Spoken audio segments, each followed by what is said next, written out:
नमस्कार भावांनो, घेतला ना गुलाल. विठ्ठल नानांची नवीन खरेदी तेजा आणि मित्रांनो सुंदर बॉस आणि तेजाने सेमी पास होऊन गाडी फायनल साठी पात्र झालेली आहे. सेमी क्रमांक 5 मध्ये ही गाडी कडेने लागली होती, तरी देखील मित्रांनो सुट्टा निकाल घेतलेला आहे.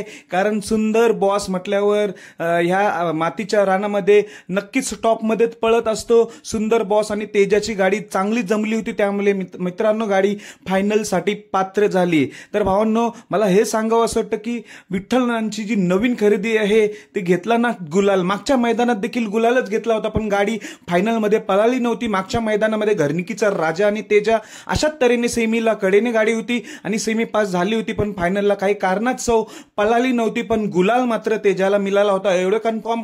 आज देखील विठ्ठल नानांची नवीन खरेदी तेजाला पुन्हा एकदा गुलाल मिळणार आहे, मिळालेच आहे. फायनल साठी गाडी पात्र झालेली आहे. कसं वाटतंय नानांचं हे नवीन हत्यार तेजा? जालना एक्सप्रेस नावाने ओळखला जाणारा हा तेजा नानांची नवीन खरेदी लगातार 2 मैदानामध्ये गुलालात आणि सुंदर बॉस देखील पहिरा एक चांगला टॉपचाच होता. बॉस आणि तेजाची गाडी जमली म्हटल्यावर नक्कीच गुलाल होता, ते माहितीच होतं. गुलाल घेणार. निकाल पेंडिंग होता बराच वेळ, पण फायनली निकाल दिलेला आहे तेजा आणि सुंदरला.